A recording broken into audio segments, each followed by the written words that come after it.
Unit 9 मसला number 2 दावा दायरा के मरकज से किसी वितर जो कि कुतर ना हो की तनसीब करने वाला खत दायरा के वितर पर क्या होता है, अमूद होता है। हमारे पास मसले के दावा के अंदर हमेशा दो हिस्से होते हैं, एक को कहा जाता है मालूम और दूसरा क्या कहते हैं, मतलूब। अब मालूम कैसे निकाला जाएगा उसके लिए थोड़ी सी तवज्जो दरकार होती है। हमेशा दावा का पहला हिस्सा जो हमारे पास लिखा गया है दायरा के मरकज से किसी वितर की तनसीब करने वाला खत, तो ये हमारे पास क्या कहलाता है, मालूम कहलाता है। अल्फाज में लिखेंगे कि एक दायरा है जिसका मरकज ओ है, दायरा का मरकज ओ है, यहाँ पे नुक्ता एम ए बी वितर की तनसीब करता है।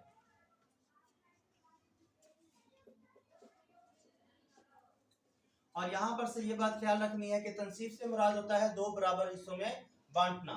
अब यहाँ पे उसने क्या कहा हुआ है कि वितर कुतर नहीं है, तो ये भी लिख देंगे कि हमारे पास ए बी वतर दायरा का कुतर नहीं है। इसके बाद बारी आ जाती है मतलूब की। मतलूब के अंदर हमने क्या जाहिर करना है कि हमारे पास जो किताए खत है वो वितर पर क्या है, अमूद है। तो उसके लिए थोड़ी सी डायग्राम की हेल्प लेते हैं। हमारे पास ये दायरा है जिसका मरकज हमारे पास ओ है और मालूम के मुताबिक इसका एक वितर है जिसका नाम हमारे पास ए भी है और इसके बिल्कुल दरमियान में इसका नुक्ता तनसीफ यानी कि एम मौजूद है जो कि ए बी वितर को दो बराबर हिस्सों में बांटता है। तो यहाँ से हमने अमूदन एक किताए खत ले लिया, ठीक है। तो यहाँ पे मतलूब के अंदर हमारे पास क्या बात आ जाती है कि ओ एम हमारे पास तनसीफ कर रहा है किसकी, ए बी खत की, और अमूद से मुराद होता है हमेशा 90 डिग्री का जाविया बनाना। अब अमल की बारी आ जाती है। अमल हमारे पास क्या है, किसी भी काम के ऊपर मालूम से हट कर किया गया इजाफी काम। इजाफी काम हम डायग्राम के ऊपर क्या कर रहे हैं कि हमने दायरा के मरकज ओ को नुक्ता ए से और नुक्ता बी से मिलाया और यहाँ पे जाविया 1 और जाविया 2 को लिखा। तो यही चीज अमल के अंदर आ जाएगी कि दायरा के मरकज ओ को ए और बी नुकात से मिलाया और जाविया 1 और जाविया 2 लिखा, जैसा कि शक्ल के अंदर डायग्राम के अंदर हमें दिखाया गया है। अब बारी किसकी आ जाती है हमारे पास, सबूत की। सबूत के दो हिस्से,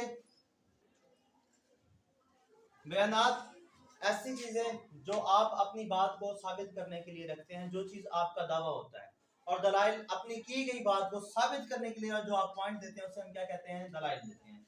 अगर हम डायग्राम के ऊपर गौर करते हैं तो डायग्राम में हमारे पास दायरा के अंदर दो मुसल्लसें बन रही हैं। कितनी मुसल्लसें बनी है, दो मुसल्लसें। उन मुसल्लसों का नाम है हमारे पास डेल्टा ओ एम ए, जो कि मुताबिकत रखती है, क्रॉसपॉन्डेंस रखती है डेल्टा ओ एम बी के साथ। हमने इसी मुताबिकत को मुमासलत में यानी कि दोनों मुसल्लसों की बराबरी में क्या करना है, तब्दील करना है, और ये बात हमने क्या करनी है, साबित करनी है।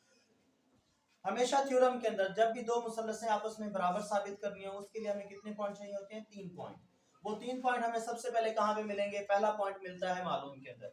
मालूम के अंदर उसने कहा हुआ है कि एम ए बी की तनसीफ करता है, तो हमारे पास उससे मुराद क्या है कि ए से एम का डिस्टेंस और बी से एम का डिस्टेंस दोनों आपस में क्या है, इक्वल है।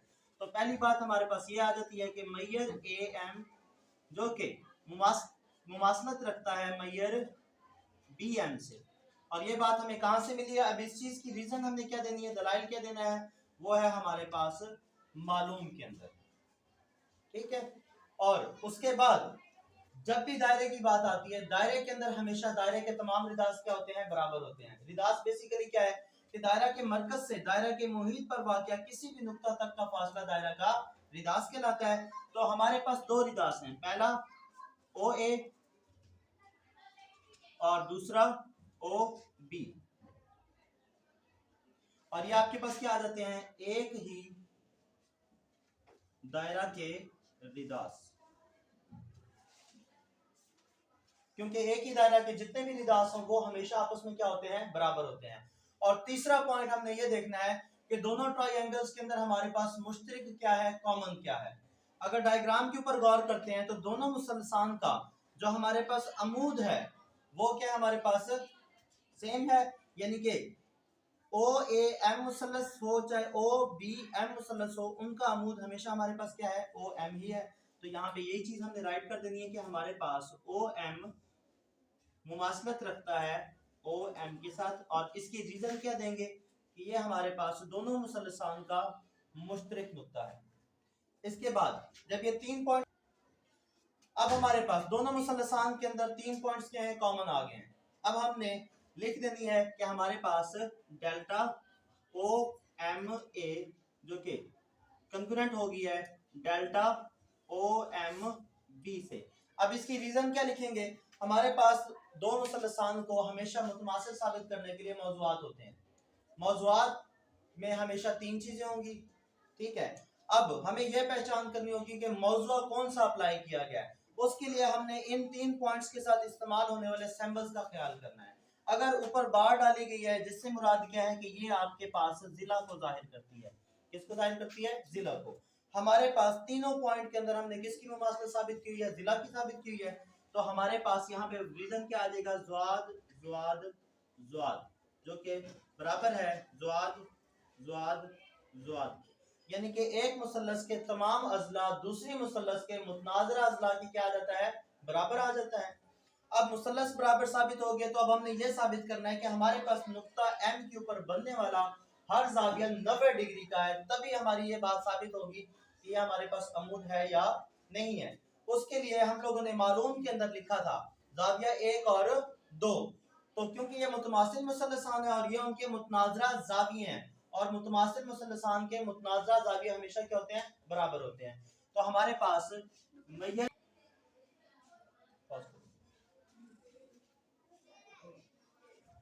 अब ये दोनों आपस में बराबर हैं। ये बात हमें कहां से पता चल रही है, अमल से पता चल रही है, लेकिन इसकी वजह क्या लिखेंगे, मुतमासिल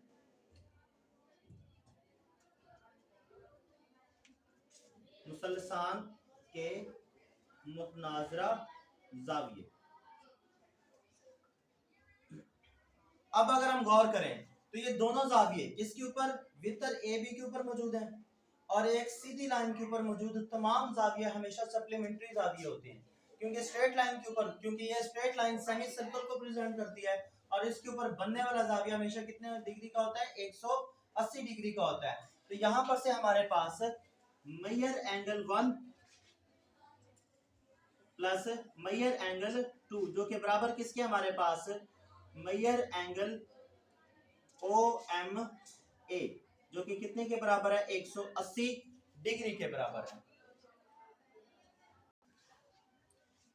जिन जावियों का मजमुआ 180 डिग्री के बराबर होता है वो हमारे पास क्या होते हैं, सप्लीमेंट्री जाविये होते हैं। तो यहाँ पे वजह क्या लिख देंगे,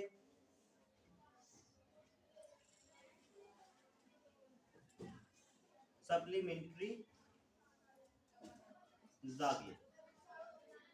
अब जब यह साबित हो गया हमारे पास पॉइंट 1 के अंदर कि दोनों जाविये बराबर हैं, और पॉइंट 2 से यह साबित हो गया कि उनका मजमुआ कितने के बराबर है, हमारे पास 180 डिग्री के बराबर है, तो उससे यह साबित होता है कि आपके पास नुक्ता एम के ऊपर बनने वाला हर जाविया कितने डिग्री का है, 90 डिग्री का है। तो इससे यह साबित हो गया कि मैयर एंगल 1 जो कि बराबर किसके है, मैयर एंगल 2 के, और वो कितने के बराबर है, 90 डिग्री के बराबर है। और ये बात कहां से साबित होती है, 1 और 2 की रूह से।